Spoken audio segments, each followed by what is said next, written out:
एउटा सालबाट तपाईँले 2-4 लाख रुपियाँ इजिली कमाउन सक्नुहुन्छ एउटा बोटबाट होइन। फेरि साल सिस्टमेटिकल्ली झिक्ने भनेको फरेस्ट्रीमा त्यो विनाश होइन क्या, नयाँ आउनुलाई चाहिँ रिजेनरेसन गर्नुलाई ठाउँ दिने हो, त्यसलाई हटाउने र नयाँ ल्याउने।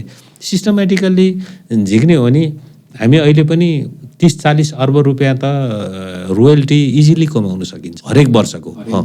हरेक वर्ष त्यो कमाउन सकिन्छ। यति मात्र होइन, सालको सिडको अयलको प्राइस अहिले हेर्नुभयो भने यु क्यान इमेजिन त्यति हाई छ र त्यति बढी डिमान्ड छ क्या। भनेपछि यसको त कति छ कति।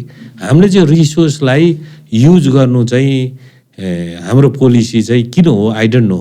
भनेपछि रिसोर्सलाई युज गर्ने हाम्रो पोलिसीले त्यतातिर सोच्दैन। तर सरले भन्नुभयो सालको सिडबाट हामीले ह्युज अनइमेजिनेबल इन्कम गर्न सकिन्छ।